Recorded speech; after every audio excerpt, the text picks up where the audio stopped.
So this first lecture is going to focus on the scientific revolution and the Enlightenment, which are our first two topics we're going to do, 1.5 and 3.4. These can be pretty complicated, so I'd use this video. You can pause it to kind of understand some of the concepts that are going to be used all throughout this year. So a lot of vocab for this. I'm not going to go through it all because we're going to explain a lot of this as we go. But heliocentrism is the belief that the sun is at the center of the solar system and the universe instead of the earth. The scientific method you should kind of already know from your science classes. Aristotelianism and empiricism are going to be two big ones. So Aristotelianism is the old way of thinking. It's from Romans and the Greeks, and I'll explain that when we get to it in the notes. But empiricism is what we use. And empiricism is using experiments to gain knowledge. And that's going to be very, very important as we go throughout the Enlightenment. Finally, one that's going to come up time and time again is down there at the bottom is censorship. And censorship is where you restrict access to people's ideas and opinions, and this is usually going to be the government doing that. So to get right into it, we'll start talking about the scientific revolution. So the scientific revolution is roughly a time that begins around the 14 to 1500s and lasts all the way into the 1700s in Europe. The reason we're going to talk about Europe is because this is the time when Europe begins to reemerge as a global world power and is really going to dominate the planet for the next 300-400 years, all the way up into our modern times. So pre-scientific revolution uses what's called Aristotelianism, and they use the teaching of the Greeks and the Romans. They focus on a lot of the stuff that the Greeks and the Romans had come up with. And the Greeks and the Romans believed that truth and knowledge comes from thinking about something and eventually getting an answer from God or the gods. This leads to the church. So whenever I refer to the church, it actually means the Catholic Church at that time. So this leads to the church being extremely powerful. They're able to control science, and they're able to use education and science to control politics, control economics, all throughout the old world. But this idea is slowly going to be challenged more and more as we get into the scientific revolution and the Enlightenment. Some major changes happen in the 1400s, 1500s, and 1600s that begin to challenge that old way of thinking. And the number one is the Renaissance. So the Renaissance is the rediscovery of education and art in Europe after what we would call the Dark Ages, or the Middle Ages after the fall of Rome. And they focus on rational thought and inquiry, science. The discovery of the New World, what we know as America. This opens up a lot of new sciences. It opens up a lot of new exploration, which challenges old ideas. And then finally, one that you can't forget is the invention of the printing press. Johannes Gutenberg creates the printing press, and it makes it so now books don't have to be handwritten all the time. Books are become more common. They become cheaper. Education increases as a result. The second major challenge to these traditions is the Reformation, and this is the reforming of the Catholic Church.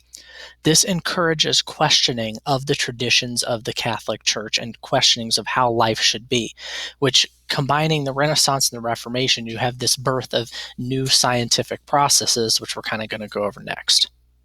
So the philosophers that challenge Aristotle's ideas are the empiricists, and they believe that everything can be explained through laws. So they're called mechanical philosophers. They believe that the universe runs on fixed laws, and you can use science and math to figure those laws out. So if you look at this picture down here of the human eye, somebody who followed Aristotelianism would probably say that the eye worked because, God made it that way and there's some magic property inside it. But a mechanical philosopher looks at it almost as like a piece of a car and a part that can be figured out. And you can see from this diagram, they're showing how the eye actually works by light bouncing into it, going into the brain, and then running throughout the body. So these guys are going to be the ones who give us our modern scientific processes because you do experiments to figure out something. One of the major figures to challenge the old teachings is going to be Nicholas Copernicus, who's down there in the left-hand corner.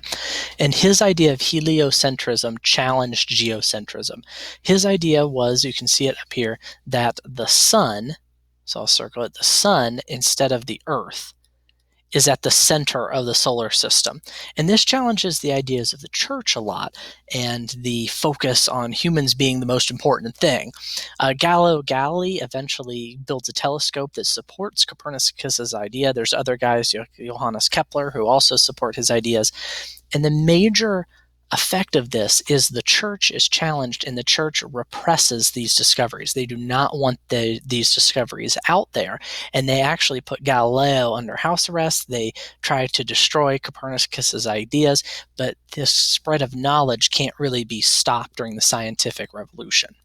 The next major mechanical philosopher is going to be Isaac Newton. He's kind of the poster child of the empiricists and the mechanical philosophers because of his theory of gravity. Newton had this idea that the universe, meaning like everything, when they say the universe, it means like everything in existence. The universe is a clock, and it can be explained simply through math. So math can explain everything. So all the math that you have to do, a lot of it is attributed to his discoveries, and he goes on to figure out gravity and obviously his laws of motion. Next is Francis Bacon up here at the top, and René Descartes. They believe, both of them, that you have to doubt previous knowledge. They want everything to be proven. So they say those discoveries by the ancient Greeks and the ancient Romans, they have to be proven through science. And they believe that science is investigated, repeated, and analyzed, and that's how you come to truth. And this is like how modern science is, where you have to investigate something and then you have to repeat your experiment. So they developed the scientific method to kind of together. They don't literally develop it together. They kind of come to the same conclusions together, and then it's combined into the scientific method. But the scientific method is why we have what we have today. Without it, we would not have the vaccines we would have. We would not have the technology. We would not have space travel, because this idea that you can't trust knowledge until you have actually done an experiment and repeated it over and over to analyze the results is what led to the growth of modern science. There's the scientific method. You've seen it 100 times probably in science class, but René Descartes and Francis Bacon are the two big guys who came up with this. So the reason we study the scientific method is not only because it gave us all the inventions that led to our modern world, but also because it begins to challenge the relationship between the people and the church and the people and their government. So these ideas from the scientific revolution are taken and they begin to be applied to government, and they begin to be applied to interactions between people. And that leads people to question how things were done in the past and look for better solutions to govern themselves and regulate life than before. So it's going to lead directly to the Enlightenment, which is probably one of the most important events in history because it gives kind of the rebirth of democracy. So leading away from the scientific revolution, you get to the Enlightenment. Like I was going over, the Enlightenment is caused by the scientific revolution, but instead of applying things to math and figuring out how things work, they apply the ideas of the scientific revolution to government. So the old idea of how government worked was divine right. And divine right is the idea that the monarch is chosen by God, and they rule because God chose them. So if you look at this picture down here in the bottom right, you can see the king. That's not God. It's the king on angel's wings and everybody bowing down to him, because who chose the king? It was God. And this makes it very difficult to challenge a king because he was chosen by God. You can't argue with that. They used the church to justify power in Europe, and we see that they did this a lot in Islamic countries also, where the caliph was granted power by God, and the Catholic Church actually crowned the kings of a lot of places in Europe. So divine right was the old idea. The new idea is called the consent of the governed, and this is the idea that a government's power comes from its people. So the people give the government its power by doing things like elections and paying taxes, serving in the army. They let the government rule over them. There's an idea on individual rights, that you have rights that the government cannot take away from you, that you get to keep as a person. And secular government, that religion and government should be separate from each other and not included with each other. And we can see how this kind of challenges that old idea of divine right, because all of divine rights ideas are challenged by the new ideas of giving the people the ability to govern themselves and keeping religion out of government. So these next few slides are very, very, very important because they're the ideas people used to figure out government. And the first idea you have to understand is the state of nature. So the state of nature doesn't actually exist. It's a theoretical idea where there is no government, no society, no laws. Everybody just lives in basically a free-for-all.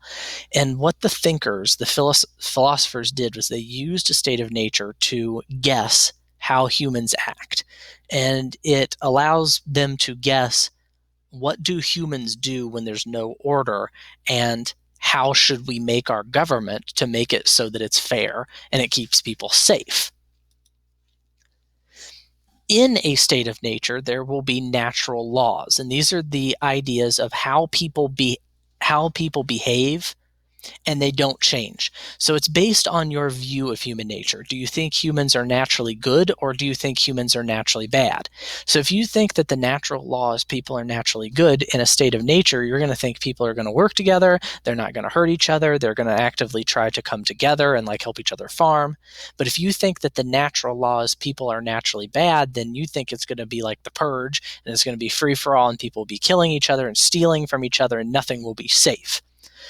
And again, this can help inform you of what type of government you think is necessary to keep people safe and orderly. The next idea is natural rights. And natural rights are going to be very, very important. So I'd star this in your notes because this is going to have a direct impact on the American and French revolutions. Natural rights are the idea that you have rights that cannot be taken away from you no matter what. They come from birth, they come from God, and they can't be taken away from you. No government can touch them. And lastly, we have the social contract. So the social contract kind of takes all this together, and you can just refer to the social contract as a government. So theoretically, in a state of nature, people want to be safe. So what they will do is they will form a social contract with each other, and they will give up certain freedoms from a state of nature to live in a society that will protect their natural rights. There's different ideas on why people do this.